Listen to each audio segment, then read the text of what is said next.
উজনিৰ বান পৰিস্থিতিক লৈ শিৱসাগৰ যুৱ সমাজৰ সংবাদমেল। 10 লাখ টকা ঘোষণা কৰিব লাগে আৰু যি বানত উঠি গ'ল বানত মৃত্যু হ'ল তেওঁলোকক 25 লাখ টকা ঘোষণা কৰিব লাগে সাহায্য।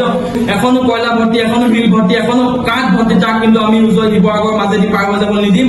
অনিৰ্দিষ্ট কালৰ বাবে আমি 37 নং ৰাষ্ট্ৰীয় ঘাইপথ ব্লক কৰিম। এয়া আমাৰ ইউথ সমাজে কৰিব, এয়া আমাৰ যুৱ সমাজে এই কাম কৰিব। যুৱ সমাজে শিৱসাগৰ স্তব্ধ কৰি তুলিব, যুৱ সমাজে গোটেই অসম স্তব্ধ কৰি তুলিব। এয়া আমাৰ অসম চৰকাৰ আৰু কেন্দ্ৰীয় চৰকাৰলৈ খুব স্পষ্টভাৱে সক্ৰিয়।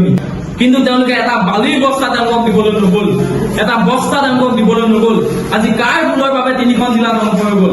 আজি কাৰ ভুলৰ বাবে আচলতে 3 জিলাৰ মানুহক ঘৰ বাৰী একেবাৰে উটুৱাই লৈ গ'ল? আজি তেওঁলোকে মথাউৰিবিলাক কিয় নিৰ্মাণ নকৰিলে? উজনি অসমৰ 3 জিলাৰ যি শেহতীয়া বান পৰিস্থিতি, এই বান পৰিস্থিতিক লৈ সমগ্ৰ অসমবাসী ৰাইজ দুখত উদ্বিগ্ন হৈ আছে আৰু সমগ্ৰ অসমবাসী ৰাইজে উজনিৰ 3 জিলালৈ আহি সকলো ৰাইজকে সহায় কৰিছে। তাৰ পাছত আমি দেখিবলৈ পালো যি চৰকাৰ প্ৰশাসন আছে, চৰকাৰ প্ৰশাসনে কিন্তু এই ক্ষেত্ৰত কোনো ধৰণৰ আচলতে গুৰুত্বপূৰ্ণ পদক্ষেপ বা গুৰুত্বপূৰ্ণ সহায় সহযোগিতা কৰা আমি কিন্তু কোনো কাৰণতে দেখিবলৈ নাপালো। আজি উজনি অসমৰ 3 জিলাৰ যি বান পৰিস্থিতি, উজনি অসমৰ 3 জিলাৰ ৰাইজৰ যি দুৰ্দশা, এই দুৰ্দশা বুজিবলৈ আচলতে কেন্দ্ৰীয় চৰকাৰৰ যিগৰাকী প্ৰধানমন্ত্ৰী আছে নৰেন্দ্ৰ মোদী ডাঙৰীয়া, তেখেতে কিন্তু অসমলৈ আমি দেখিবলৈ নাপালো।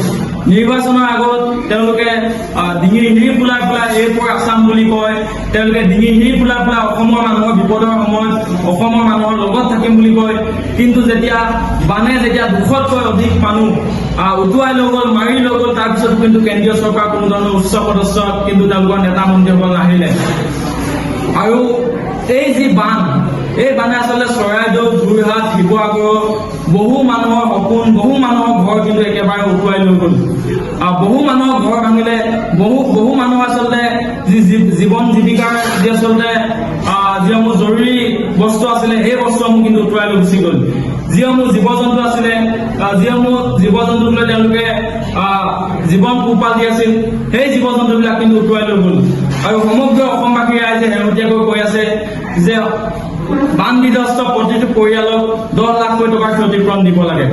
আৰু আমিও সেই একে ধৰণে সুৰ মিলাই অসমবাসী ৰাইজৰ আচলতে এই 3 জিলাৰ ৰাইজৰ সুৰত সুৰ মিলাই আমিও ক'ব খুজিছো শিৱসাগৰ যুৱ সমাজৰ তৰফৰ পৰা যে শিৱসাগৰ, চৰাইদেউ আৰু সোণাৰী হওক বা আজি চন্দ্ৰক হওক, বিহুবৰ হওক, যোৰহাট হওক, এই 3 জিলাৰ আচলতে ৰাইজক 10 লাখ টকাকৈ এটা পৰিয়ালক ক্ষতিপূৰণ দিব লাগিব।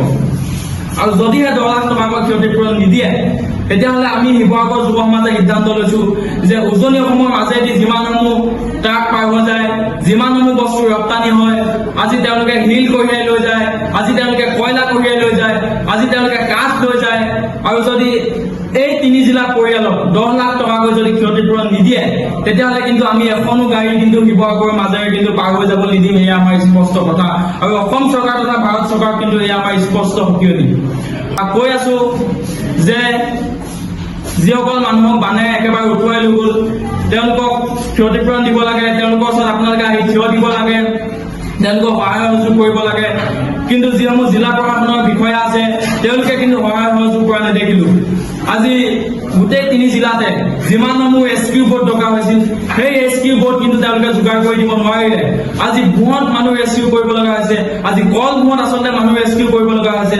তাৰপিছতো তেওঁলোকে লাজ পাব লাগিছিল আচলতে, যেতিয়া ভূঁখনত আচলতে এগৰাকী বানত ডুবি থকা মানুহক উদ্ধাৰ কৰি লৈ আহিছে স্থানীয় ৰাইজে, যেতিয়া দল সংগঠনে তেওঁলোকক উদ্ধাৰ কৰি লৈ আহিছে, তেতিয়া চৰকাৰ প্ৰশাসনে লাজ পাব লাগিছিল। আৰু লাজ তেওঁলোকে পাইছে নাপাইছে এইটো কথা আমি আচলতে বুজি পোৱা নাই। আমি বাৰম্বাৰ তেওঁলোকক কৈ আছিলো যে ইটোৰ পিছত সিটো মথাউৰি ভাঙিছে, তেওঁলোকে মথাউৰিবিলাক বান্ধ মৰাৰ ব্যৱস্থা কৰিব লাগে, মথাউৰিবিলাক ৰখাৰ ব্যৱস্থা কৰিব লাগে। কিন্তু তেওঁলোকে এটা বালিৰ বস্তা তেওঁলোকক দিবলৈ নগ'ল, এটা বস্তা তেওঁলোকক দিবলৈ নগ'ল। আজি কাৰ ভুলৰ বাবে 3খন জিলা ধ্বংস হৈ গ'ল? আজি কাৰ ভুলৰ বাবে আচলতে 3 জিলাৰ মানুহক ঘৰ বাৰী একেবাৰে উটুৱাই লৈ গ'ল? আজি তেওঁলোকে মথাউৰিবিলাক কিয় নিৰ্মাণ নকৰিলে? আজি চেৰকা পৰা যোনটো মথাউৰি আছে, সেই মথাউৰিটোৰ ইপাৰতে কিন্তু পানী নাই, তাৰ আগলৈকে যোনটো BG ৰোড আছে, BG ৰোডৰ ইপাৰে কিন্তু দিখৌ নদীৰ পানী গোটেই ঘৰ দুৱাৰ উটুৱাই লৈ গৈছে। আজি মথাউৰি কিমান দৰকাৰী আমি সেইদিনাখনি উপলব্ধি কৰিছিলো। কিন্তু বিগত দিনবিলাকত, বিগত বছৰবিলাকত চৰকাৰে কিয় মথাউৰি নিৰ্মাণ নকৰিলে? কিয় তেওঁলোকে মথাউৰিবিলাক ওখ ওখ নিৰ্মাণ নকৰিলে পানী সোমাব নোৱাৰাকে? এই গোটেই ভুলবিলাক চৰকাৰৰ গাত কিন্তু সম্পূৰ্ণ ভুল আছে।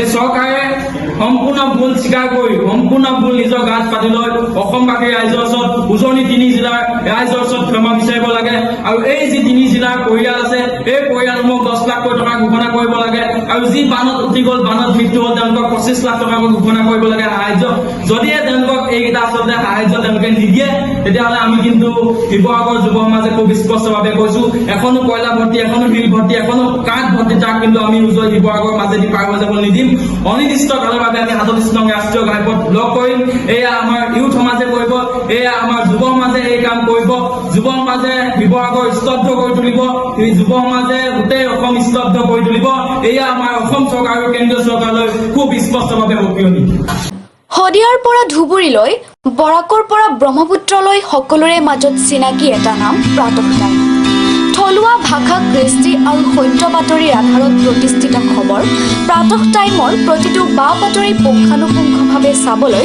Facebook YouTube website Twitter Instagram আৰু ব্লগাৰ পেজত লাইক আৰু